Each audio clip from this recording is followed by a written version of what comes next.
Allez,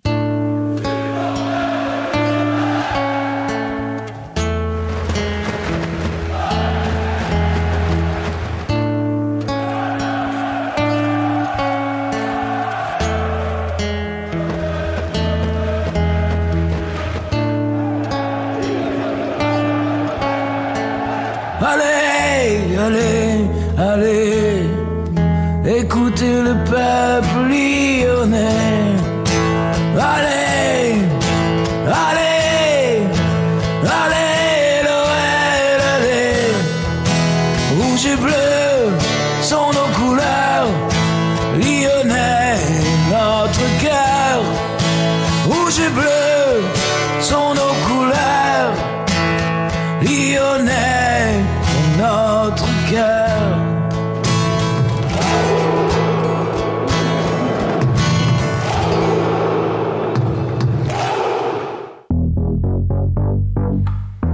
Bonjour à tous, nous sommes en direct sur Couleur dans l'émission Couleur Foot, une émission en rediffusion sur notre antenne le mardi à 16h, ainsi que sur toutes les plateformes de streaming audio ou encore sur notre chaîne YouTube Couleur Foot, et là c'est en vidéo.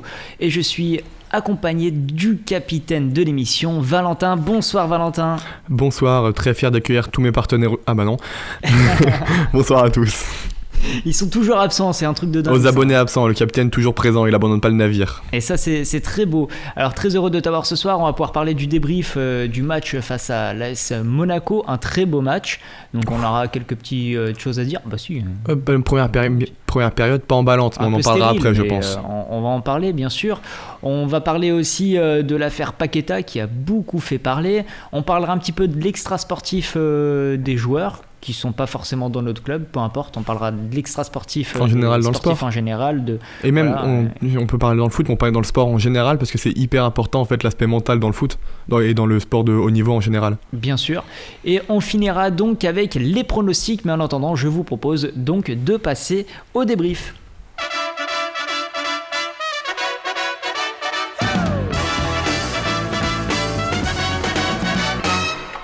Le débrief du match, donc l'OL jouait face à l'AS Monaco, et je vous propose donc de parler un petit peu de chiffres avec les statistiques. 61% de possession pour Lyon, 14 tirs, 8 cadrés, contre 9 tirs et seulement 3 cadrés pour l'AS Monaco. C'est un peu ridicule par rapport au duo d'attaque qu'ils ont.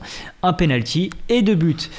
Alors, Valentin, qu'en penses-tu ? Alors, juste avant de commencer, je te trouve très dur par rapport au fait qu'ils n'avaient pas du tout leur milieu titulaire, et donc les ballons arrivaient beaucoup plus difficilement à leur... Ils avaient Jean-Lucas.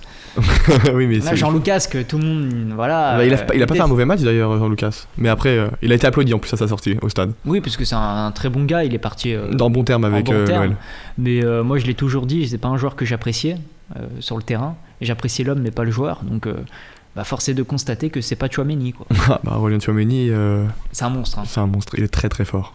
Donc ouais, pour parler du match, j'ai trouvé une première mi-temps emballante par moment en fait. C'est-à-dire que c'était assez lent, on va dire, en général, mais les phases de contre-attaque, parce qu'en première période on n'a pas eu de phase de jeu arrêtée vraiment intéressante, c'était plutôt des contre-attaques assez rapides avec un petit jeu posé à la fin, mais pas de franches phase de jeu. En deuxième période c'était mieux, dans la construction lyonnaise on était plus dangereux, et après que dire de plus, Lyon a eu du mal à rentrer dans le match, on a mis 15 bonnes minutes avant de sortir de l'étouffement monégasque, et après on les a un peu mangés, sans un très bon Nubel, je pense qu'on peut facilement mener 2 ou 3-0 à la pause, avec notamment la très belle tête de Karl Toko Ekambi que Nubel va bien s'allonger pour aller chercher.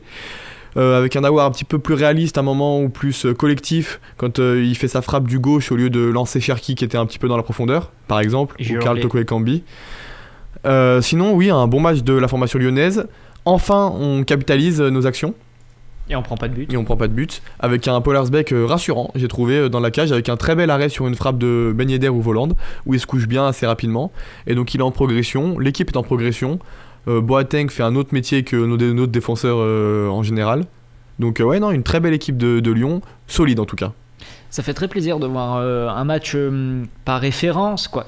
Si, ça peut être référence pour la défense, je pense, parce que marquer Ben Yedder Voland, c'est pas facile. Après... Ben Yedder dans les petits espaces, il fait peur. Hein.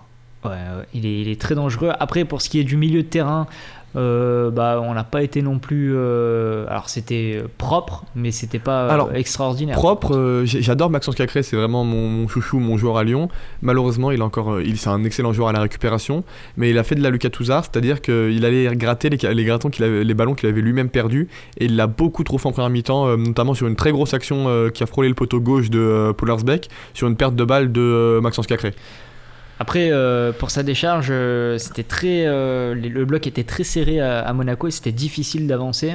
Donc il faut prendre des risques aussi. Mais il en a peut-être un peu trop pris dans un moment où il a peut-être un peu plus se poser. Après, je suis d'accord, il faut prendre des risques. Mais là, il y en avait peut-être un petit peu trop, sachant qu'il n'est pas en grande confiance en ce moment. C'est pas le Maxence Cacré de la fin de saison de l'année dernière. C'est un Maxence Cacré un peu timoré, mais bon quand même. Hein, sinon, il serait pas titulaire dans l'entrejeu lyonnais, vu la qualité qu'il y a. Il y a quand même Thiago Mendes sur le banc. Oui, donc il allait. Je pensais pas à lui. Tu pensais à qui? Paqueta qui, circonstances atténuantes. Voilà, on en parlera. Mais Aouar aurait pu être descendu avec un autre système, une autre adaptation. Mm-hmm. Une bonne entrée de Kadewere aussi, on en a pas parlé, mais Kadewere, j'espère qu'il va revenir en jambes et qu'il va nous faire la même première partie de saison que l'année dernière. J'étais surpris, il était partout sur le terrain quand il est rentré, il a vraiment donné, donc on sent qu'il revient en pleine forme. Il revient avec de l'envie. Avec aussi. Beaucoup d'envie et beaucoup de forme physique, parce qu'on le sent très bien physiquement. Et on a aussi Karl Toko Ekambi qui poursuit dans sa forme. Et ça fait plaisir. Et on pourra en parler justement dans l'avis de la rédac, le mental des joueurs. Donc le mental des joueurs, c'est très important. Et on le voit une nouvelle fois sur Karl Toko Ekambi. Je pense que c'est le moment de passer au top et au flop. Je te laisse parler de ton premier top. Moi, en premier top, je vais mettre Karl Toko Ekambi. Tout simplement parce que Karl a fait un match de patron, un match de bonhomme. Il a assumé, c'était le plus virevoltant et le plus dangereux en première mi-temps. Comme je disais tout à l'heure, sans un très bon Nubel, et il ouvre le score d'une très belle tête croisée normalement. Nubel va la chercher correctement. Elle est pratiquement imparable. Hein. Elle est compliquée. Il la sort, mais il se détend bien. Ouais. Alors qu'il était nul en début de saison. Un petit filet, pas lucarne, un petit filet, elle est en bas. Pleine lucarne. Mais il va la chercher assez magnifiquement. Remuant, virevoltant, et tous les dangers venaient de lui. Donc non, Karl Toko Ekambi en top. Oui, en top. Rien à dire dessus. Et en flop? En flop, je pourrais mettre Maxence Cacré. Pas Maxence Cacré, excuse-moi. Oussem Aouar, mais je préfère mettre Shaqiri, le cube, qui a fait un match... Big Shaq. Les gros mollets. Qui a fait un match pour moi insipide. Moi j'ai bien aimé. Je trouve que ces centres ils apportent du danger. Oui, alors évidemment il a une qualité une qualité balle au pied incroyable. Mais ce que tu demandes à la base à Shaqiri, c'est ce qu'on en parlait la semaine dernière quand on était encore tous les deux, c'est d'éliminer sur un jet, sur quelque chose, sur un pas. C'est sa qualité première. Et là sur ce match où il a eu beaucoup d'opportunités, notamment en contre-attaque, d'y aller en 1 contre 1, il a perdu beaucoup de ballons je trouve. Après est-ce qu'il est encore affûté physiquement, je sais pas. Pas en pleine forme, et puis pareil mentalement adapté encore au jeu aussi de la Ligue 1, c'est compliqué, c'est un nouveau championnat qu'il découvre. Oui, après oui, je suis d'accord. Faut qu'il s'adapte. Moi je trouve que pour l'instant il vole pas sa place de titulaire. Non, mais en même temps il vole pas sa place, il y a personne qui le concurrence. Ryan Cherki pourrait très bien y jouer. Mais je vais reprendre les paroles de notre ami Arthur. Ryan Cherki, c'est pas un joueur de côté, on le met sur le côté parce qu'on sait pas où le faire jouer, mais Ryan Cherki normalement il peut jouer à la place de Paqueta, c'est sa place. Oui, bien sûr, mais il joue très bien aussi sur le côté. Ouais, non, mais il joue sur le côté évidemment parce qu'il est virevoltant, Ryan Cherki, il est percutant, sur un pas il peut faire beaucoup de différence, balle au pied il est incroyable, mais j'aimerais bien le voir en 10 ou au faux 9 comme on l'a vu, qui pour moi il a pas été bien apprécié, j'ai vu 4 dans l'équipe, alors que je trouve que son match est très complet, il a fait les efforts, justement j'étais très surpris de le voir pressé, il était de partout, donc non, Cherki pour moi a pas fait un mauvais match, mais c'était pas mon top. Moi j'ai vraiment bien aimé justement la première mi-temps de Ryan Cherki. Je l'ai trouvé justement, il a fait les efforts collectifs, il en a pas trop fait comparé à avant. Je trouve qu'il a pris beaucoup de maturité dans son jeu, les replis étaient bons. Moi j'ai vraiment apprécié le travail qu'a fait Ryan. Alors il était peut-être pas assez percutant comme d'habitude, ou pas assez... il n'a pas eu l'opportunité de pouvoir se mettre devant les cages et bien ajuster. On a notamment Aouar qui doit lui faire la passe, et là ça change le cours de son match aussi. Je pense que ça change sa note. Donc c'est fort dommage, il n'a pas eu de chance sur ce match, mais en tout cas on sent du bon pour l'avenir, et je le sens pas prêt physiquement à tenir 90 minutes. Ah si. Non, je le trouvais vachement épuisé au bout de la 60e hier. C'est normal. En tout cas, tu l'as vu de la télé, moi du stade, j'ai pas eu cette impression là en tout cas. Je l'ai trouvé vraiment pas feignant sur les efforts. Justement, je pense qu'il a beaucoup donné, et que en fin de match d'ailleurs il est sorti en premier. En tout cas, Boss a beaucoup apprécié son match. En tout cas, il a dit que justement il allait dans le sens où voulait Peter. Bien sûr. C'est-à-dire qu'en faisant les efforts défensifs et en étant Bon, il manquait de présence évidemment devant, mais tout le monde ne peut pas avoir l'agilité ou l'aisance de Paqueta à n'importe quel poste. Et attention, Paqueta, il a 24 ans. Ryan Cherki en Il a a 18. Donc il y a un monde d'écart. Il découvre tout juste le haut niveau face à l'AS Monaco, qui est comme une grande équipe. Une grosse écurie de Ligue 1, oui. Oui, c'est une très grosse écurie. Donc il faut être aussi un petit peu indulgent. Moi, je trouve qu'il fait un bon premier match pour lancer sa saison correctement, on va dire. Et du coup, toi, quel est ton top, William ? Et ben mon top, c'est Peter Bosz, le coach, parce que je trouve qu'il a fait un coaching remarquable. Vraiment, la compo de départ, c'est ce qu'il fallait. Les changements, c'est au bon moment. Et les joueurs qu'il fallait faire entrer. J'ai vraiment rien à dire sur son coaching, et c'est très rare qu'il y ait du bon coaching en Ligue 1, sauf cette année. Cette année, on peut pas dire ça. Cette année, on peut pas dire ça. Pour moi, c'est le meilleur championnat cette année, la Ligue 1. Et de loin. Hein. Et on prend du plaisir à des matchs mais à tous les complètement... 3 Lille. On peut prendre du plaisir. Non, 3 Lille. Clermont-Lille, pardon, excuse-moi. Il y a des buts qui sont sublimes. Oh, le but, t'as vu le but de Honora ? Oui. Il est joli, le but de Honora. Ou l'ailier de Rennes. Il sauve Bruno Genesio. Oui, mais il est fantastique ce joueur. Il est trop fort. Je ne le connais pas, mais il est T'as vu fantastique. ce petit pont sur Udol, il passe et il va il met le pointu un après, gros pointard sous la lucarne. C'est le football qu'on aime. Incroyable. Il fait un truc magnifique, après il fait pas. Non, c'est vraiment, on a une belle Ligue 1, et donc je trouve que c'est important de remettre les coachs aussi en avant, parce qu'on avait des coachs bien français, bon, mis à part Antoine Comboiré qui fait du très bon boulot à Nantes. Voilà, tu sais quoi, Bruno, j'étais critique au début sur son début de saison. Non. L'animation commençait à être pas si mauvaise que ça à Rennes. Et ils ont recruté pour 150 000 euros. Non, mais évidemment. 150 millions d'euros de joueurs, et il y en a un seul qui fait le boulot. Non, mais Gaëtan Laborde n'est pas mauvais non plus. Oui, c'est vrai que bon, Gaëtan Laborde. De toute façon, moi je suis pas objectif, j'aime beaucoup Gaëtan Laborde en général. Moi aussi, non, mais je trouve qu'il fait du. Oui. Après, Genesio, il va faire ce qu'il faut à Rennes, c'est-à-dire qu'il va les mettre en 5-6e. Voilà, c'est ça. Mais est-ce qu'on lui demande plus à Genesio à Rennes ? Non. Mais même à Lyon, on peut pas lui demander plus. On voulait lui demander plus, mais il n'est pas capable. C'est un manque de qualité, mais bon. Oui. Mais Genesio à Rennes, c'est pas horrible à regarder. C'est une bonne idée. Non, mais en tout cas, on a un très beau championnat. On a des très bons joueurs cette saison. Ça fait vraiment plaisir. Et justement, j'ai mis en top Peter, parce que je pense qu'il faut récompenser aussi les coachs qui font du très bon boulot. Et il n'avait pas eu de chance sur ces derniers matchs, avec les cartons rouges, les blessures. L'arbitrage ? L'arbitrage. On en parle ou pas ? Bon, voilà. D'ailleurs, l'arbitrage, celui qui nous avait arbitré, qui avait fait des erreurs là contre. C'était contre. J'ai perdu le nom.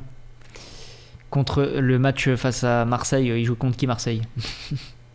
Lorient, voilà. Le match face à Lorient, l'arbitre a fait des erreurs maintenant face à Paris et l'équipe de Baticligno. Ça après l'arbitrage à Angers. Non, mais pourquoi Baticligno ? On avait dit Mouriticle. Toujours tu changes. Ça, c'est parce qu'on reçoit Dubois-Igno la semaine prochaine. C'est ça. Oh là là, mais qu'est-ce qu'il est bon. Non, mais voilà, on n'a pas eu de chance, et d'ailleurs plein d'équipes en Ligue 1 n'ont pas eu de chance. On peut en parler vite fait de l'arbitrage. On a Valère Germain qui est un joueur plutôt gentil sur le terrain, tout à fait, qui fait rarement des sorties médiatiques, qui a cartonné l'arbitre en disant qu'il se prenait pour un cow-boy, qu'il faut mettre un micro absolument parce qu'ils font vraiment les malins sur le terrain. C'est dire qu'il y a un réel problème d'arbitrage, et ça peut gâcher un petit peu cette Ligue 1 qui est à un niveau extraordinaire. Clairement. Un niveau où on l'attendait pas. Mais tout à fait d'accord avec toi. Hein. Ah ouais, non mais c'est incroyable. Bon, on en revient au match. Alors pour toi, est-ce que c'est un match référence de la part de l'équipe entière, au niveau collectif ? Non. Non, clairement pas. Non, c'est pas un match référence. Pourtant, on a tous bien défendu ensemble. Oui, je veux dire, il y avait une faible opposition pour moi de Monaco. Ah bah c'est pas le Monaco voilà, tout à fait. de la fin d'année. Tu peux parler de match référence contre... Le match contre Paris, pour moi, est plus un match référence que celui contre Monaco, malgré la défaite. Et les autres, ils étaient allés me retaper dessus parce que j'aurais parlé de défaite encourageante alors que je n'aime pas ce mot. Mais pour le coup, toute l'équipe a pressé ensemble, toute l'équipe a attaqué ensemble, il y avait un vrai cœur, il y avait quelque chose, d'accord ? Là, l'équipe, je suis d'accord avec toi, mais face à un adversaire bien moindre. Le match contre Glasgow, par exemple, est plus un match référence dans ce système-là, c'est-à-dire qu'on s'est fait manger par Glasgow tout le match. C'était dur. Mais il y a eu une vraie intensité, quelque chose. Là, face à Monaco, c'était vraiment faible. Leur milieu de terrain n'a pas existé. C'était surtout, ça passait sur les côtés parce que on est Lyon. Sauf Emerson qui a fait un très bon, comme d'habitude en fait, très solide Emerson.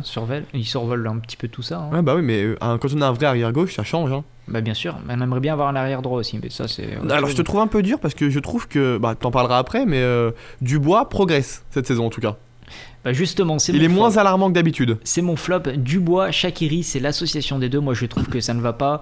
Shaqiri, quand il redescend, il fait les efforts, hein, mais c'est compliqué de s'entendre avec Léo Dubois. Je trouve que les deux, ils ont pas un bon positionnement défensif. Alors certes, il fait pas un mauvais match. Pourtant, il y a quand même du niveau devant, avec Voland et Ben Yedder qui sont très durs à tenir. Mais il est beaucoup aidé par Boateng.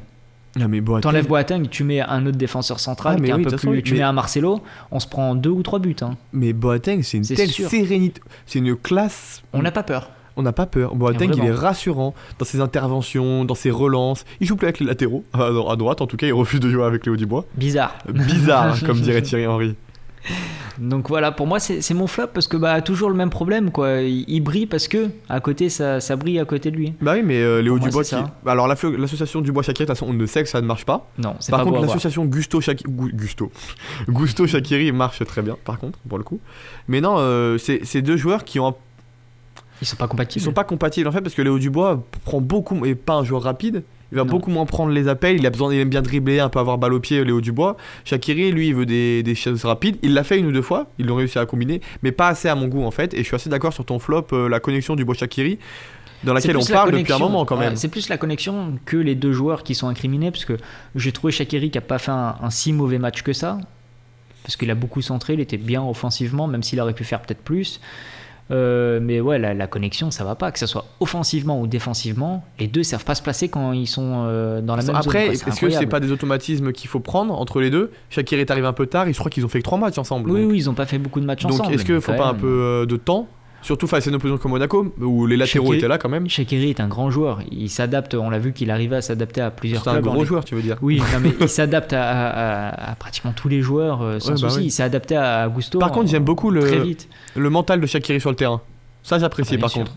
Où il va gueuler sur les autres, il va faire ce qu'il faut. Ça, j'apprécie beaucoup. J'aime bien sa célébration kangourou énervé, j'adore. Vraiment. Le but contre 3, voilà. Contre 3, je crois que je peux pleurer en revoyant juste sa célébration. Je veux le revoir marquer parce que la célébration est trop bien. C'est ça, tout à fait. Elle est magique. Vraiment, c'est d'ailleurs, il a failli faire une passe. C'est lui sur la tête de Toko. Oui.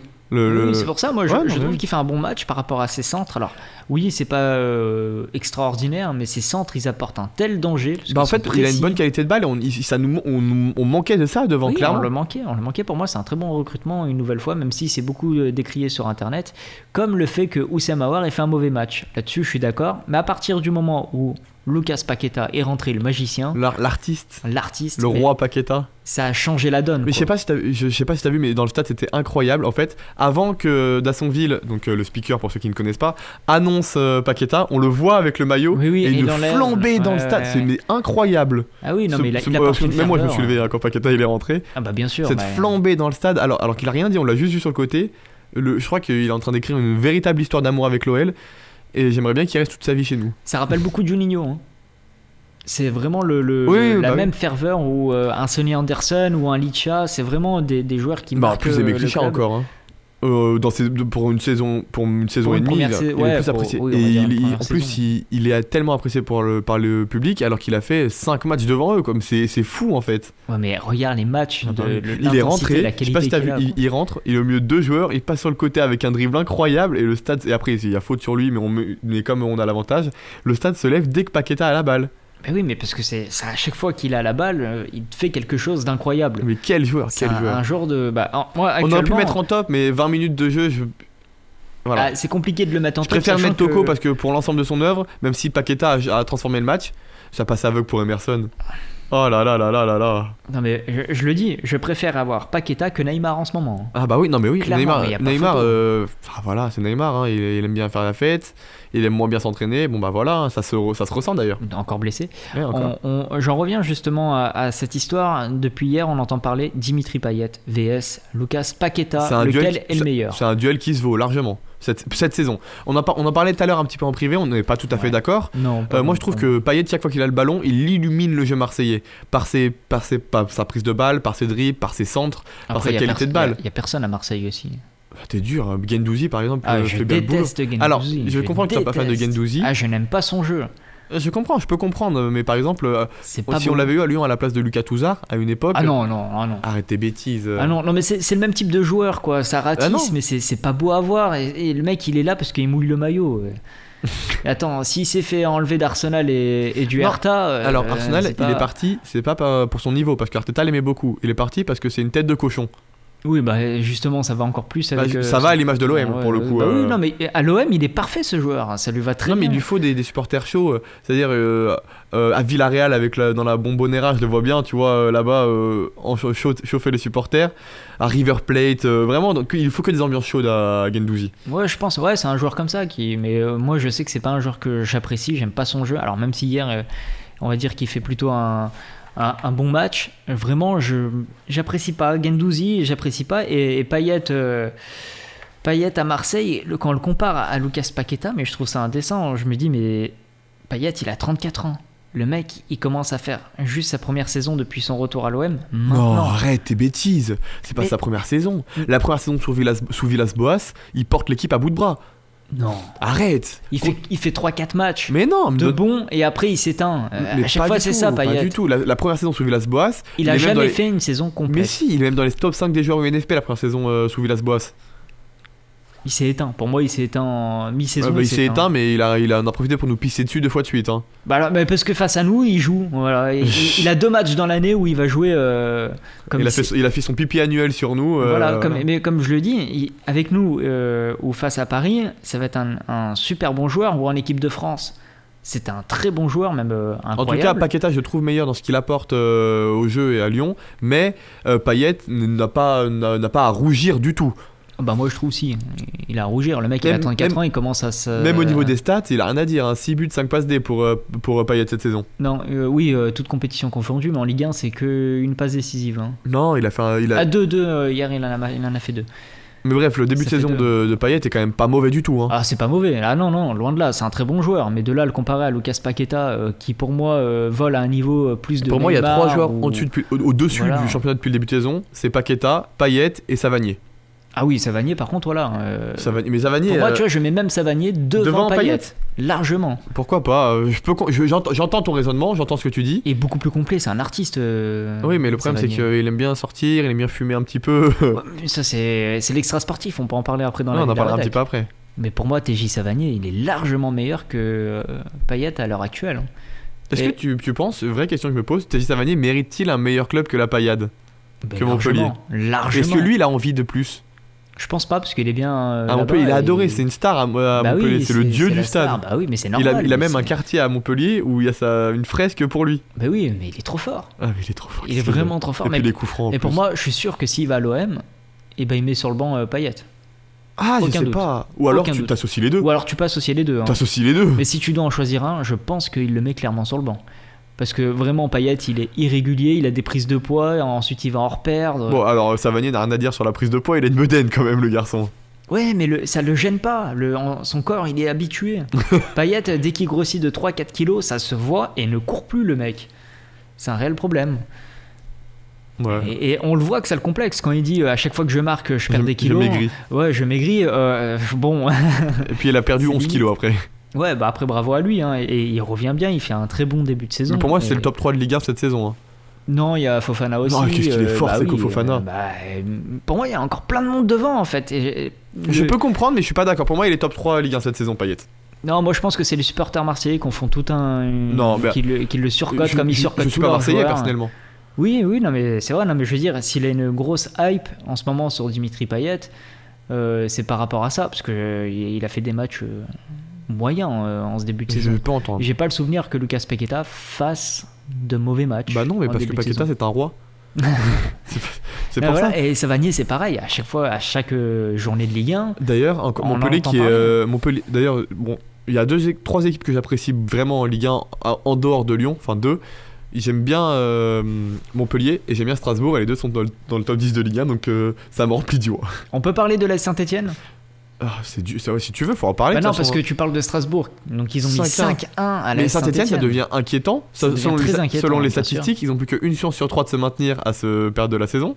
Faut savoir. Ça, c'est dur. Et il faut vraiment qu'ils se maintiennent parce que, bon. Moi, je veux le derby. Je veux une autre derby 2 fois par an, moi j'ai pas envie de les jouer en Coupe de France. Non, c'est horrible. Donc il faut que Saint-Etienne se ressaisisse, vire Claude Puel, prenne Santini à la place, qui a d'ailleurs. Rudy Garcia. Ah oui, Rudy Garcia. Pour l'histoire. Je sais pas si t'as vu d'ailleurs, mais Santini demande à reprendre du service. Non, j'ai pas. Il a fait une ITV où il demande à reprendre du service en France. Comme par hasard, quand il y a des clubs qui sont, je pense à Brest, notamment Der Zakarian, qui est plus que sur la sellette, et Puel qui est plus que sur la sellette aussi. Bah, Puel, de toute façon, on le dit depuis le début, hein, on l'avait dit avant le derby, que le derby c'était un peu sa seule chance de se maintenir. On va dire qu'il a prolongé son sursis, mais c'est il faut gagner maintenant, il faut gagner un match. Ils n'ont pas gagné un match depuis le début de saison. Non, ils ont que 4 points. Il y avait le duel des nuls entre Bordeaux et Saint-Etienne, ils ont réussi à perdre ce match. Non, c'est incroyable. C'est pour ça qu'il faut quand même en parler, c'est un truc de fou ce qui se passe, alors que quand tu regardes sur le papier, ils ont quand même des joueurs... Non, c'est faible, c'est très faible. C'est faible, mais ils ont des joueurs à potentiel qui sont très jeunes.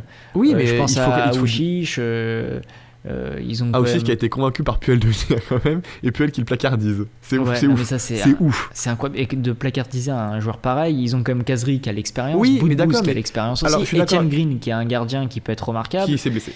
Et qui s'est blessé en plus. Parce que je peux pour parler un peu de Saint-Etienne, si on doit en parler très rapidement, faut savoir que Saint-Etienne, en fait, ils ont fait un recrutement il y a 3 ans très intéressant de joueurs expérimentés qui étaient au top de leur forme. Oui, qu'ils ont mis au Wabi placard. Kazri, Debuchy, Boudbouz, ils les recrutent il y a Socratis, ils les recrutent il y a 3 ans, ils les prennent tous. Bon, on est en fin de cycle maintenant. Et il n'y a pas eu de recrutement depuis. Ils ont fait arriver un joueur en prêt cette saison.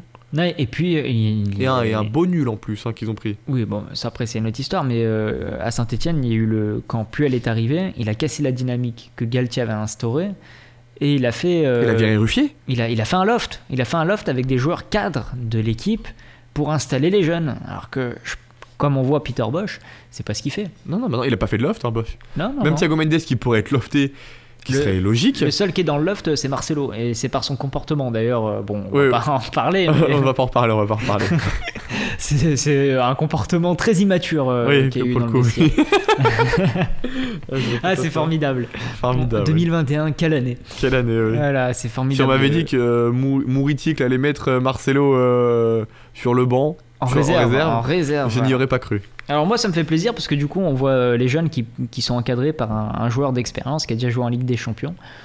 Ça porte que du bien aux jeunes défenseurs de la formation. Et puis il avait fait un très bon Final 8 pour le coup, bien sûr. Marcelo. C'est pas un mauvais joueur, c'est un joueur par séquence aussi et non, mentalement aussi. Non, ça c'est une patate. Faut dire la vérité. Il peut faire des bons matchs. Oui, voilà, mais oui, d'accord. Ou Wabi Kazri aussi. Boudbouz aussi. Bah bien sûr, dans ce cas-là, il faut qu'on envoie Marcelo à Saint-Etienne. Je pense qu'il ira pas en plus, qu'il est attaché au club. Ouais, il est attaché à Lyon en plus. Hein. C'est ouf. Non, ouais, donc voilà, tu te rends compte qu'on a une meilleure réserve que l'équipe 1 de Saint-Etienne.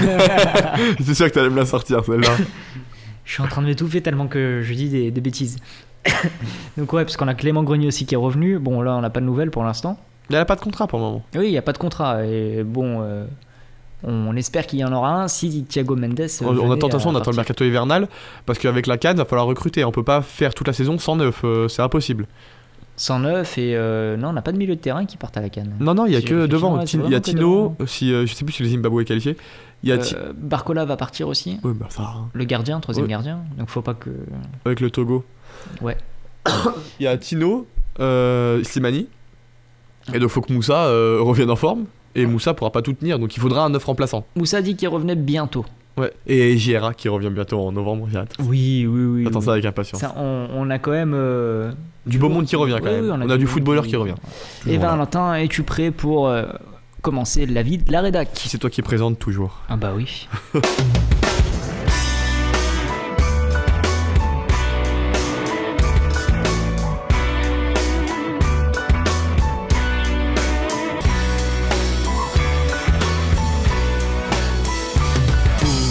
Toujours être poli avec le chef. Toujours, comme ça après si tu veux présenter une émission... Voilà, comme c'est déjà arrivé. Comme c'est déjà arrivé. D'ailleurs, au Five, je veux le brassard de capitaine au Five qu'on ira faire. Bah, faut que j'en achète un alors. Alors, on va commencer la vie de la rédac par l'affaire Paqueta et après on passera à l'extra sportif, donc ce qui se passe à Paris, qui peut se passer à Lyon et dans tous les autres clubs de France. Et en sport en général, je t'en parlerai un petit peu en général parce que je suis pas mal d'autres sports et il y a pas mal d'autres sports où les joueurs sont décriés, notamment Naomi Osaka, mais je reviendrai dessus. Alors là, maintenant, on va parler donc de l'affaire Paqueta qui a beaucoup fait parler parce qu'il a joué un match avec le Brésil, puis il est revenu à Lyon pour jouer le match face à l'AS Monaco. Donc c'est une performance qui a beaucoup fait parler parce que Neymar, par exemple, à Paris, il ne l'a pas fait, mais bon, il revient blessé. Et d'ailleurs, dans tous les autres clubs, aucun international l'a fait. Oui, bah après... internationaux. Oui. Et Sudam, précise qu'il n'y avait que les Sudam qui... Sud-américain. Mais il faut savoir que Paqueta a un vrai amour de l'OL et je pense que c'est pas exagéré de le dire, il le prouve chaque semaine. Il le prouve dans ses déclats, il le prouve sur le terrain, il le prouve en faisant ça. Moi, la seule chose qui me fait peur, je pense qu'en février, il va éclater physiquement, il va devenir en cristal. C'est pas possible d'avoir un tel rythme sans se reposer. Sachant que je le vois très bien titulaire contre Prague et contre Nice. Hein. Je vois très bien la chose arriver. Oui. Il faut savoir que Lucas Paqueta avec le Brésil, il fait des matchs incroyables. Il est très marche bon sur l'Amérique du Sud en ce moment. Il marche sur le foot en général. Et sur le foot, voilà. Paqueta Ballon d'Or, pourquoi il est pas dans la liste des 30 ? Non, parce qu'il y a Benzema. Deuxième alors. Comme ça, on n'aura plus l'argument des Marseillais qui disent ouais, mais Payet, il était 17ème Ballon d'Or, Paqueta l'a pas fait. Bon. C'est vraiment leur argument en ce moment. Alors ouais, Paqueta, c'est quand même il prouve son amour du maillot et ça prouve que c'est sincère, contrairement à Léo Dubois qui fait beaucoup de cinéma, qui veut se faire passer pour le Lyonnais. Pourquoi le tac sur Dubois ? Parce que c'est gratuit. Il a rien fait. On en parlera avec Dubois-Igno. Ouais, on en parlera. Oula, mais je croyais qu'il fallait être gentil avec lui tout de suite. Oui, non. Dubois, il aime pas le club. Non, on peut être gentil avec Dubois-Igno parce qu'il a quand même faut respecter le fait d'être passionné autant comme ça par le foot, par le joueur. Moi je trouve ça incroyable et remarquable. Est-ce qu'il pourrait faire, tu penses, on en parlera la semaine prochaine, mais faire offrir son livre à un auditeur sur Dubois? Non, je pense pas. Faut lui proposer, je pense, on lui en parlera. Ça peut être très drôle. Mais Dubois, je sais pas, j'ai l'impression que son amour qu'il a envers les supporters et envers Lyon, il est totalement faux. Ou du moins à 50%, quoi. Il le surjoue tel un acteur. Je pense que Dubois, pour se faire aimer. Je peux t'expliquer, mais voilà, c'est ça. C'est comme Djokovic dans le tennis, il a un sentiment de mal aimé, d'accord. Et Dubois est mal aimé à l'Olympique Lyonnais, je veux dire. Bien sûr. Mais depuis le début, il est capitaine, il est pas applaudi. Voilà, et il est arrivé avec ce sentiment-là. Et je pense qu'il fait tout pour être apprécié, notamment ce qu'il fait sur Bouanga sur le penalty l'année dernière que Lopez sort, où il se moque de lui avant quand il rate son penalty, Denis Bouanga. Oui. Donc je pense qu'il y a une vraie volonté d'aimer. Le souci, c'est que dans ses déclats, il est assez énervant. On en parlera la semaine prochaine, comme tu dis, avec Dubois-Igno. Mais il est assez énervant, en fait, Dubois. C'est-à-dire que pour lui, il n'a pas de défaut dans son jeu. Toujours, il est très bon. Et je pense qu'il fait ça parce que ça doit être dur aussi. Je vais prendre sa défense.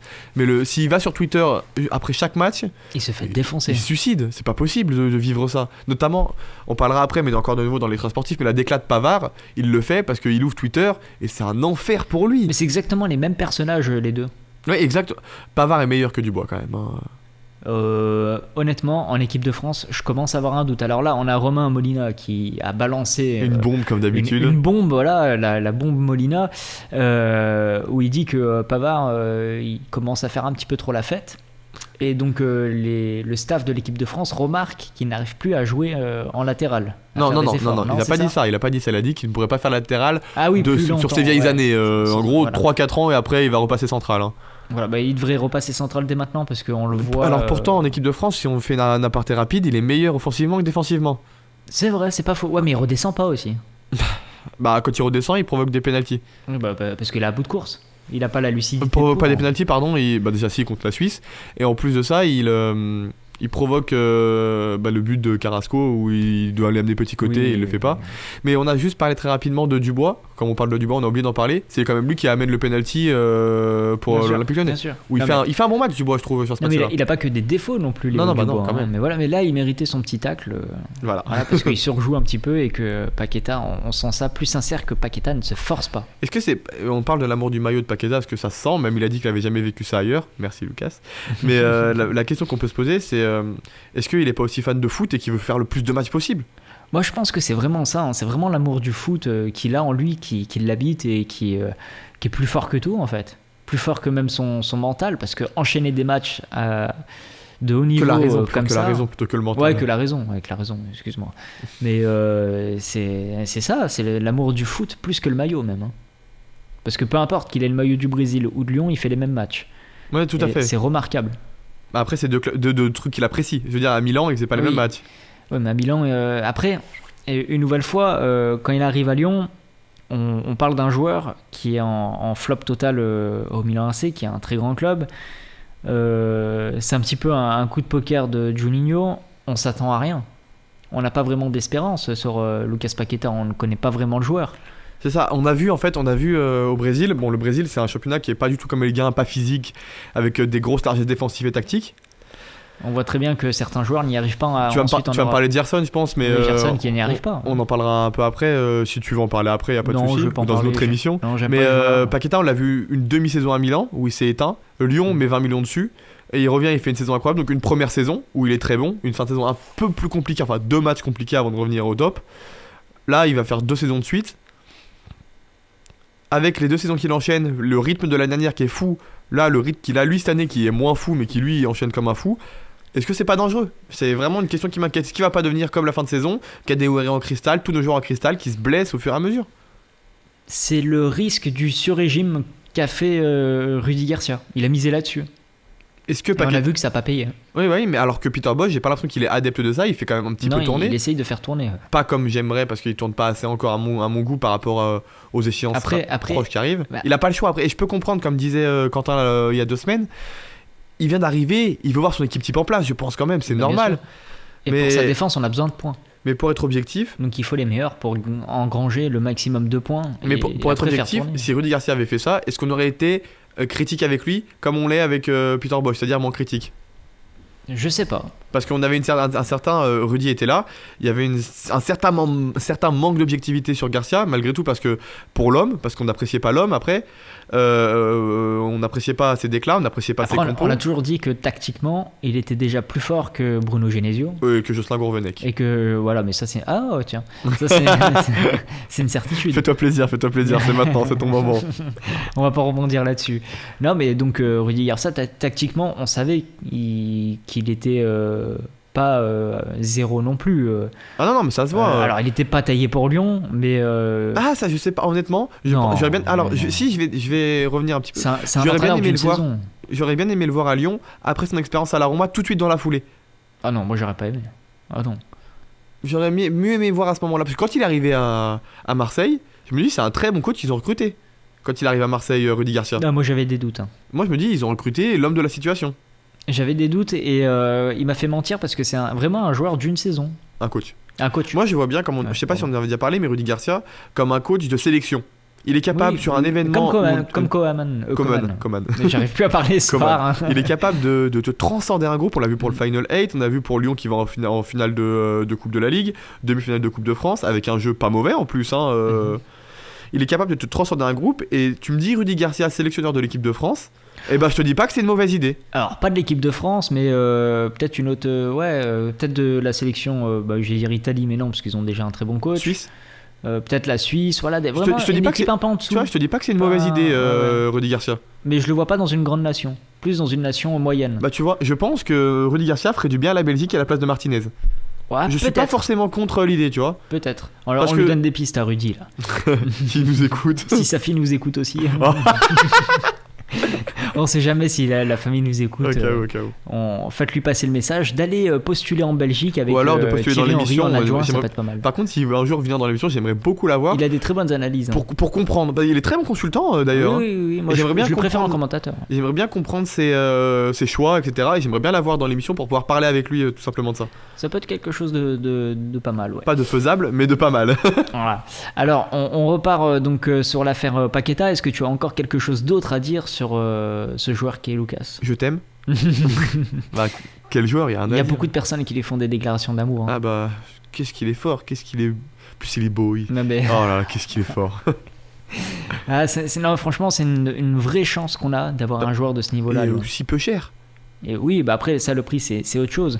Mais on se rend pas compte, si on se rend compte justement, on en profite. Comparé à Memphis où on se rendait pas forcément compte. Parce que Memphis, il avait pas l'amour du maillot comme Paqueta à Lyon. Mais si, mais il était discret son amour du maillot. Arrête. Et il est limite en larmes quand il doit partir au Barça le soir, il revient dans le stade faire sa vidéo et tout. Pourquoi il doit partir? C'est lui qui veut partir. Mais bien sûr, mais parce que lui... Olas, ça fait 3 ans, il lui a fait une proposition de prolongation de contrat quand il avait les croisés Memphis, Jean-Michel Aulas. Mais bien sûr, mais Memphis, c'est pas un joueur qui va se laisser guider par l'amour. C'est un joueur qui pense à sa carrière. L'ambition, c'est un joueur très ambitieux. Tout à fait. Mais c'est pas pour autant qu'il détestait Lyon. Il serait pas resté autant de temps. Ouais, tout à fait. Il adorait Jean-Michel Aulas, il adorait Oussam Aouar. Il adorait Rudy Garcia. Oui, mais parce que Rudy Garcia se l'est mis dans la poche. Oui, bah après c'est encore Romain Molina qui en parlait. Le fait que Rudy Garcia est très fort avec... même Juninho l'a dit, avec très fort avec les forts et très dur avec les faibles. Voilà. Donc c'est Il se permettait exactement beaucoup ça. plus de choses par exemple avec Melvin Barr qu'avec Oui, Memphis. Bah oui, alors que Memphis sur le comportement, on sait très bien que c'est un joueur qui est difficile à cerner. Ah bah oui, Genesio avait très bien cerné par contre. Et c'est pour ça justement ils que s'entendaient pas super justement, bien, mais justement c'est pour ça qu'il a été dur avec lui comme un coach doit être avec Memphis, ce que Rudy n'a pas été. C'est pour ça que Memphis n'a pas une grosse appréciation pour Bruno. Oui, Mais oui, tout à parce que fait. c'est lui qui le recadre régulièrement quand même, après Ouais, ses mais déclats, etc. Il lui a dit des choses quand même. Bon, ça aurait dû rester dans le vestiaire et pas sortir dans les journaux. Ça, il y avait Lucas Touzard dans l'équipe à ce moment-là. On sait Bizarre. On sait pas qui la top. Bizarre. Mais il avait 7 à chaque match. Ouais. Bizarre, hein, vraiment. Quand on pose la question au journaliste, c'était pas lui. Hein. Ouais, bizarre. Non, mais Non, t'inquiète. Non, c'est celui qui est mal noté, la taupe. L'autre là, l'autre là, Ouais. le nul là, Cherki, je crois il s'appelle. Qui est sur le banc. Bizarre. Alors justement, on va passer un petit peu à l'extra sportif, comme on parle de taupe, c'est des choses qui peuvent arriver dans n'importe quel club et qui arrivent. D'ailleurs, Peter Bosch qui dit qu'il n'y a plus de téléphone portable avant les matchs, ça évite la fuite. Tout à fait. Donc c'est plutôt pas mal. Là on parle d'extra sportif, donc on va parler notamment de l'affaire qui se passe à Paris avec Mauro Icardi et Wanda Icardi, Nara. sa femme. Comment tu l'appelles, je sais pas maintenant. Si elle a enlevé sa bague, elle était mieux sans bague, elle a je dit. crois que c'est Nora. Wanda Nara. Wanda Nara. Nara. Nara. Voilà, donc là on a c'est la première fois que je pense que ça arrive comme ça dans un grand club où il y a une séparation dans un couple qui est un petit peu star quand même, oui. star sur les réseaux sociaux, elle est Sur, beaucoup en suivie, Italie, en Argentine. ouais, c'est quand même voilà un couple un peu de télé-réalité mais Tout à dans le fait. football. Grosse séparation parce qu'apparemment connaissant les footballeurs, il n'a pas épargné à la légende. Il aurait trompé sa femme et elle l'aurait quitté et du coup Icardi ne se présente plus aux entraînements. Alors il a l'autorisation, il a demandé l'autorisation. Il a l'accord de son club et ça fait beaucoup grincer des dents les supporters parisiens. Moi, ça m'a surpris de ne pas être si peu humain. Si je peux donner un exemple assez personnel, en fait, lorsque j'étais dans l'armée de terre, il y avait un truc très simple, c'est par exemple si tu avais un décès de ta famille ou quelque chose de compliqué, par exemple tu avais un proche qui était malade ou une rupture même carrément, et ben tu le disais à ton supérieur et il te laissait un petit peu souffler, tu pouvais prendre du repos, on te laissait un petit peu souffler, on te laissait dans ton coin, on va dire, on venait pas te chercher tout le temps. Je pense que le foot c'est pareil, parce qu'après tu n'étais pas bon sur le terrain forcément dans l'armée, donc en opération, etc., ça va de soi. C'est pareil sur le foot. Sur le football ou le sport en général, c'est très logique. Et il y a beaucoup de cas comme ça, je t'expliquerai un petit peu après mon raisonnement, mais si tu n'es pas bon dans ta vie personnelle, Toko qui a perdu son père par exemple à Lyon, il n'a pas été bon. Il n'est pas bon sur le terrain. Comment tu veux qu'il soit concentré sur le terrain en pensant ah ouais, il est malheureux, il peut pas être bon. Et je peux donner un exemple très simple, par exemple, on va parler de tennis parce que c'est un autre sport que je suis beaucoup. Je vais te parler de Dominic Thiem et Naomi Osaka. Naomi Osaka en fait a arrêté de parler aux journalistes, je sais pas si tu avais suivi la polémique, elle a arrêté de parler aux journalistes parce qu'elle a dit qu'en fait il posait des questions dérangeantes souvent pour elle et mentalement elle tenait plus et on ne considère que trop peu l'aspect mental dans le football en fait, le sport en général. Dominic Thiem pareil, il a fait un burn-out, il a gagné son comité du Grand Chelem à l'US Open l'année dernière et depuis ça a été un long chemin de croix pour lui parce que mentalement c'est difficile, on se rend pas compte en fait des sacrifices qu'il faut faire pour être à ce niveau-là. Alors oui, parce que être footballeur, ce n'est pas seulement gagner des millions d'euros, même si c'est une grosse part du métier, c'est très bien de prendre autant d'argent, mais l'argent n'est rien sans le mental. Tout à fait. Donc, et les problèmes, ils ont des problèmes comme tout le monde, comme tu dis, Karl Toko Ekambi, il a malheureusement perdu son père, c'est tragique. C'est pas quelque chose que tu te remets en un jour, même si tu es riche.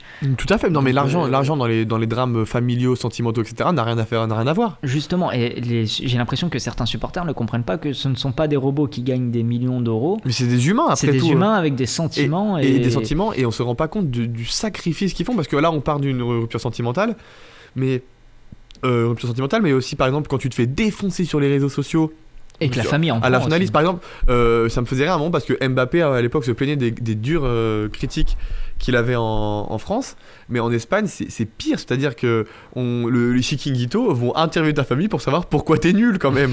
Non mais c'est tic-tac.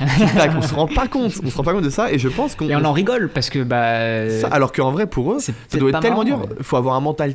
j'ai beaucoup aimé l'interview de Mbappé dans Rotten sans flamme parce qu'il t'explique ça en fait, il dit lui il a un mental mais de malade, il dit moi je m'en veux après mais je me remets au boulot et tout le monde n'est pas capable de faire ça et je pense que par exemple on parlait tout à l'heure mais Pavard a fait son interview parce que ça doit être dur de... Imagine, tu ouvres internet, tu vas voir des comptes que tu suis, Oui, on en parlera après, bien vu. Mon petit frère vient de m'envoyer, qui est dans le studio, m'a envoyé un message de Simone Biles qui, par exemple, elle c'est encore pire, elle a été accusée à toucher sexuellement et qui, du coup, on lui a demandé quand même d'aller chercher des médailles et elle s'est fait traiter de faible par un journaliste. Bon, elle s'est fait descendre, ça a été un tollé, mais elle s'est fait traiter de faible parce qu'elle n'arrivait plus à suivre le rythme. Mais c'est horrible en fait.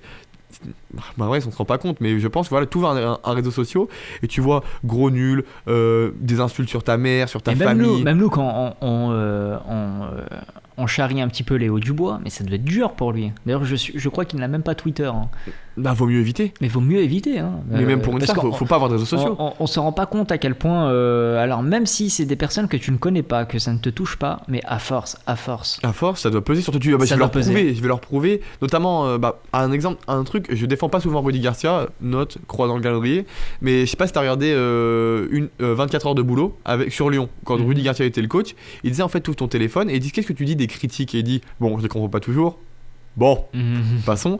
Mais il dit c'est pas dur pour moi, c'est pour ma famille. Bien sûr, c'est plus l'impact. Combien d'insultes sur les mères, sur la famille sortent par jour? Justement, je viens d'en faire une blague sur la fille à Rudy Garcia. Voilà, c'est totalement déplacé, mais ça peut toucher ce genre de blague, alors que c'est pas méchant de base. Après, t'as rien dit sur ça, mais t'as juste dit qu'elle nous écoutait peut-être. Oui, parce que je sais que sa fille suit régulièrement la carrière de son père, vraiment de partout. Et ce qui est normal, c'est ses enfants. Voilà, tout à fait. Et justement, derrière tout ça, il y a des enfants, il y a des cousins, familles, il y a des grands-parents, des grands-parents, c'est horrible. Qui ont les réseaux et qui voient tout ça. Bon, allez. Je vais peut-être déborder un petit peu sur le sujet, mais on va parler très rapidement de Pierre Ménez, où il y avait des phrases sur Twitter, c'était rends ton foie, par exemple. Alors certes, on n'est pas d'accord sur ce qu'il a fait, on est tous d'accord là-dessus, mais on souhaite la mort de quelqu'un quand même. Ouais. Enfin, t'imagines? Bah oui. Tout ça parce qu'on n'est pas d'accord avec ce qu'il a fait. Il fait de la prison ou il fait une amende. Il est condamné, mais il n'y a pas de plainte, donc il peut pas être condamné. Oui, il peut pas être condamné sans plainte. Mais il est condamné il est déjà condamné par l'opinion publique. Voilà. Tout à fait. Mais souhaiter la mort, ça doit être très très très dur pour les gens. Et au-delà de ça, donc on parle des critiques, on parle des avis sur les réseaux sociaux, on parle d'attouchement sexuel pour la gymnaste américaine Simone Biles. Il y a tellement de choses dans la vie d'un sportif, et nous, alors ça m'arrive, même moi, d'insulter des joueurs, on s'en rend pas forcément compte parce qu'on est énervé, et ça m'arrive des fois. C'est vrai que sur Twitter, je le fais rarement quand même d'insulter des mères de joueurs, ou de la famille, parce que elle a rien demandé. Même d'insulter les joueurs en général, je veux dire que je le trouve pas bon, mais je crois que ça m'a dû arriver une fois, et j'ai même dû supprimer le tweet si je te dis pas de bêtises, parce que je trouve ça un petit peu bête. C'était sur Thiago Mendes, même si je te dis pas de bêtises, le tweet. Jamais insulté de mère de joueur.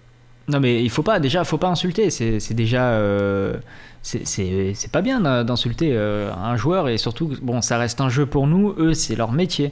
S'ils sont mauvais sur le terrain, ils vont avoir des conséquences par leur direction normalement, par leur coach. Alors on va clôturer ce débat sur l'extra sportif. On voulait juste en placer un petit mot pour l'affaire qui fait qui déchaîne les journaux. Surtout les journaux people, hein, pour le coup. Non, mais oui. J'ai vu des tweets, par exemple, il faut les amener dans la villa des cœurs brisés. Il prend un carton. Après, c'est ça, c'est un couple de stars de télé-réalité. C'est ça. De toute façon, donc, bon. Mais c'est surtout l'histoire qu'il y a derrière, pour ceux qui connaissent pas l'histoire de Mowbray. En gros, pour ceux qui connaissent pas très rapidement, Wanda Nara, à l'époque, Wanda Lopez, du coup, était en couple avec Maxi Lopez, un joueur de l'Inter. Et Maxi Lopez, quand Icardi arrive à l'Inter, dit à Icardi, viens à la maison, etc. Il l'accueille comme son frère et tout. Et il avait 3 enfants avec Wanda, Maxi Lopez. Icardi a volé la femme de Maxi Lopez. Il a pourri sa carrière derrière parce que du coup l'autre n'a pas réussi à s'en remettre, rupture amoureuse pour le coup. Il lui a fait 2 enfants et maintenant les enfants ne voient quasiment plus leur père. C'est incroyable. Et c'est pour ça que l'histoire en fait a déchaîné, parce que c'est n'importe quoi. C'est le football. Et ce que je vous propose, c'est qu'on continue à parler de football et plus d'amour, et ça se passe avec les pronostics.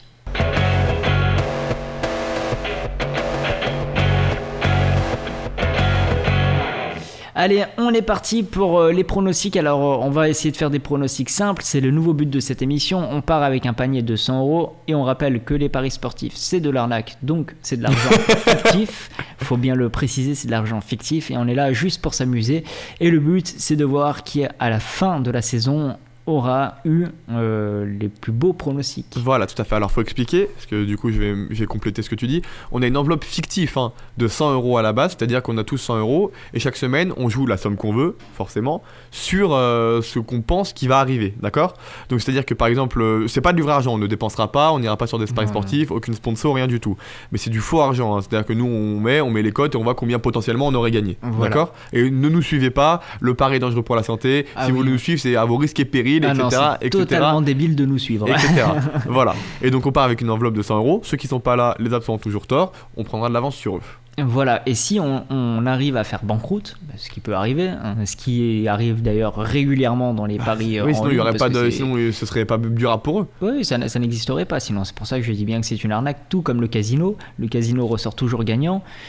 Donc on fait banqueroute, et ben on remet 100 € et du coup ça fait moins 100 €. Il faut rattraper pour arriver en positif. Tout à fait. Et arriver le premier donc à faire les meilleurs paris. Et donc si tout le monde arrive en négatif, c'est celui qui aura perdu le moins qui gagnera. Tout à fait. Alors Valentin, est-ce que tu as déjà une J'ai deux paris, donc je suis à 100 €. J'ai deux paris, donc je vais descendre à 80. Je vais mettre le premier pari, donc on n'a pas encore les buteurs sur BetClick, donc vous les mettra sur Twitter. Je pense que ça peut être une bonne idée parce que le compte Twitter doit vivre un petit peu. Oui. Sur Twitter, nos paris à nous, et vous ne serez pas du tout obligé de nous suivre comme on a déjà précisé. Surtout pas. Je vais mettre Amine Gouiri marque et son équipe perd.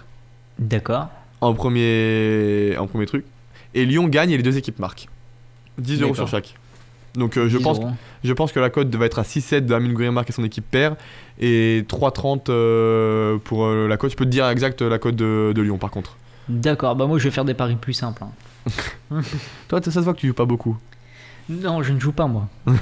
Je ne joue pas aux paris sportifs. Donc là, alors attention, voilà, une fois de plus, c'est fictif. Donc, c'est pas du vrai argent. Il y a pas d'argent qui va. 10 crédits si vous voulez, pour pas parler d'euros. Ouais, allez, non, on va parler en euros, c'est plus simple. Moi, de toute façon, ça va être simple. Ça sera Lyon. Je vais faire un combiné Lyon. Et je vais mettre 2,5 buts dans le match. D'accord. Alors Lyon, c'est à 3... Lyon et oui, c'est à 3,88. C'est à 3,88. Lyon et les deux équipes marquent, c'est à 88. À 3,88. À 88. Voilà. Ça fait cher la cote quand même. C'est ce que je vais faire. Et je vais mettre un petit 10 € aussi. D'accord, donc toi tu veux que 10. Ouais, on part cool et tout. Le but, tu mets pas le but de l'ex. Le but de Gouiri, non, parce que ça serait de la gourmandise. Alors que pourtant le but de l'ex c'est ce qui arrive le plus dans le football. Mais ça va arriver, et je pense même que Melvin Barr a de fortes chances de marquer. Ou alors il va faire un match incroyable. Oui, d'après des retours que j'ai eu, il est motivé pour ce match. Tu m'étonnes, il se fait virer comme un malpropre, il est motivé le garçon. Ouais, donc non, moi je mets Lyon vainqueur avec les deux équipes qui marquent. Très rapidement, ton pronostic du coup pour le prochain match, parce que t'as mis Lyon vainqueur, mais d'autres buteurs, pas pour jouer ça, juste ton avis à toi. Ouais. Parce que moi je vois bien Lyon gagner, mais un match vraiment très enlevé. Mais faut faire attention à Nice. Le match de la Ligue Europa ou Nice. Nice. Il faut faire très attention à Nice parce que c'est une bête blessée, Nice, qui vient d'infliger une défaite, qui vient de se faire infliger une défaite par 3. Du coup, voilà, c'est ça. Il y avait Clermont-Lille, victoire de Clermont, et 3-Nice, victoire de 3. Voilà, c'était ça que je voulais dire. Je pense que Nice va falloir faire très attention. L'entrejeu de Galtier peut faire très fort. Gouiri devant c'est puissant. Melvin c'est très fort. Donc normalement Lyon est supérieur à Nice sur le papier, théoriquement en tout cas. Je vois une victoire lyonnaise. Je vois pourquoi pas un but de Ryan s'il joue, un but de Paqueta ou une passe de Paqueta. Et je vois bien l'Olympique Lyonnais aller faire un résultat à l'Alliance Riviera. Ouais, moi je suis pas inquiet pour ce match bizarrement. Parce que je trouve que les Niçois sont pas encore en place, qu'il va leur falloir une petite année comme Christophe Galtier, c'est ce qu'il lui faut généralement. Mais je pense que ce sera quand même en Europa League. Ils seront quand même en Europa League. T'as un podium potentiel, un classement de la première à la 7ème place, tu vois, en Ligue 1, toi ? Oui, moi j'ai déjà mon. Moi je vois Paris, Lyon, Marseille sur le podium en tout cas. Moi je vois pas Marseille sur le podium du tout. Tu vois qui à la place de Marseille ? Ils sont déjà cuits physiquement. Tu vois qui à la place de Marseille ? À la place de Marseille, Nice. Non, pas forcément Nice, mais de base j'aurais bien vu Monaco. C'est compliqué. Faut qu'ils se remettent dans le bain, Monaco. Faut qu'ils se remettent dedans, mais ça me paraît compliqué. Mais je verrais plus, pourquoi pas un Lens. Non, Lens, je les vois bien 5-6ème, la bataille avec Rennes. Ça joue vraiment bien. Lens, je les vois bien très haut. Et pour la 3ème place, je suis perplexe encore, mais je vois pas du tout Marseille. Moi, je vois vraiment un podium Paris-Lyon-Marseille. 4ème, un Lens. 5e Rennes, mais une bataille vraiment 4, 5, 6, Ça 7. sera serré. Rennes, Lens, Montpellier va se mêler à la bataille, Strasbourg va se mêler à la bataille. C'est vraiment mon équipe surprise Strasbourg, tu verras si à la fin de saison j'ai tort, tu pourras clipper. Nantes aussi va se mettre à la bataille. Mais Antoine Comboire et Time. Lens, ça va être Monaco va être dans la bataille et Lille. Ça fait 6 clubs pour 5 places. Bien sûr, non mais ça risque d'être très Pour serré, six places. mais je vois plus une surprise de Lens justement qui va réussir très serré. Sauf que le souci c'est que avec si troisième. Lens fait 3ème, Aise va partir de Lens, c'est à peu près sûr. Tu le vois rester à Lens alors Bah oui, qu'avec parce l'équipe qu'il qu'il a. y aura une potentielle Ligue des Champions. Ouais, enfin, ce sera de l'Europa League. Hein. Oui, C'est comme quand Toulouse va en barrage contre Liverpool. Ils prennent 3-0 et puis au revoir monsieur. Hein. Non, mais pourquoi pas. Mais en tout cas, je ne vois pas les Marseillais arriver sur le podium. Alors, je dis pas ça parce que je n'aime pas Marseille. C'est que physiquement, je les trouve vraiment à la limite. Hein. Ouais, mais Sampaoli, il en demande beaucoup. Mais moi, c'est ce que j'aime déjà. Dans Moi, équipe. j'adore Sampaoli. J'adore Sampaoli déjà. Alors, t'es vraiment de mauvaise. Quand je l'avais dit cet été que j'étais hypé par l'équipe de Sampaoli, parce qu'on a une groupe Twitter de l'équipe. Je ne suis pas hypé par l'équipe, je suis hypé par l'entraîneur. Moi, j'avais dit que Sampaoli allait faire. J'étais hypé par le Marseille de Sampaoli. Je précise, hein. Je suis pas fan de Marseille, mais je regarde des matchs de foot parce que j'aime le foot. Et tout le monde s'était moqué de moi, oui, tatati. Quand on m'avait traité de hipster, parce que j'aimais bien, quand on nous avait traité de hipster, Quentin, pour ne pas le citer, quand Arthur et moi on avait dit qu'on aimait beaucoup regarder Lens et Jonathan Klaus notamment, qui à droite a largement sa place en équipe de France. TJ Savanier les deux. À la place de Rabiot, hein, la fraude Rabiot. Oui, remarque, voilà. C'est pas faux. Bon, en tout cas, merci pour toutes ces explications. C'est déjà la fin de notre émission. Oui, tout à fait. Hein. Tu me demandes qui. Tu es en train de parler, moi je te laisse parler. Je laisse le chef parler. Non, mais attends, je veux revenir la semaine prochaine avec Dubois. C'est très vite passé. Voilà, la semaine prochaine, nous accueillerons donc Dubois-Igno, le fan numéro 1 de Léo Dubois. Oui, vous avez bien entendu. De Léo Dubois. Il existe. Dubois, voilà. Et puis, ça sera à la même heure. Ça sera disponible sur YouTube, surtout les trucs de. Faut que tu en dises 3 du coup, non? Non. Allez, on se laisse. À la semaine prochaine. À la semaine prochaine.